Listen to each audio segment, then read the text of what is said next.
এখন বাচ্চা যখন হামাগুড়ি দেয়, মাগো একবারে চাঁদের মতো দেখতে, তো তাতে সোনা গায়ে আর হামাগুড়ি দিচ্ছে, দেখতে কেমন লাগবে? সুন্দর লাগবে না? তাতে আবার যদি ঠস ঠস করে খেজুর রস টপে, আর দেখতে, বুঝলেন না? লালে মুখ ঝট ঝট দেখিতে সুন্দর গো, লালে মুখ ঝড় ঝড় দেখিতে সুন্দর গো, বলি পাকা বিম্ব ফল যিনি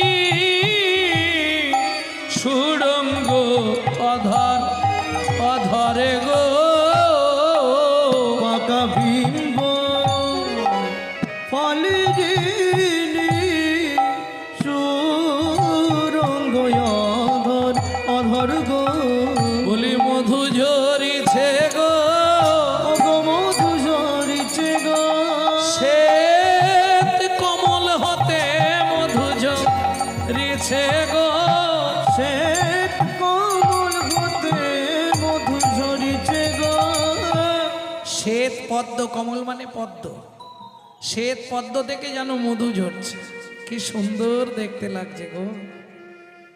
লালে মুখ ঝর ঝর দেখিতে সুন্দর, পাকা বিম্ব ফল। বিম্ব ফল চেনেন কি? চেনেন না? মেদিনীপুরের মানুষ বিম্ব ফল চিনবে না? চেনেন? বিম্ব ফল তেলাকুচা, পাকা পাকা তেলাকুচা দেখেছেন? দেখেন না? এদিকে নাই?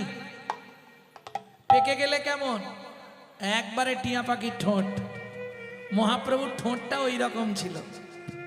পাকা বিম্ব ফল যিনি সুড়ঙ্গ অধর। এবার টস টস করে লাল পড়ছে। ও মায়েরা, এটা তো আপনারা বলতে পারবেন কি কারণে বাচ্চাদের লাল পড়ে? আচ্ছা, হাসির কি হলো? সন্তান গর্ভে থাকাকালীন মা যদি আশা পূরণ করে খাদ্য খাবার না খায়, কিছু খাবার আশা রয়ে যায়, বাচ্চা ভূমিষ্ঠ হয়ে যায়, সে বাচ্চাদের বড়বেলা পর্যন্ত ও বালিশ ভিজে যাবে। অনেকেই আছে, আজকে হয়তো লজ্জায় অনেকে বলেনি, অনেকেই আছে এখনো বড়বেলা পর্যন্ত বালিশ ভিজে যায়। কি বলে দেয়।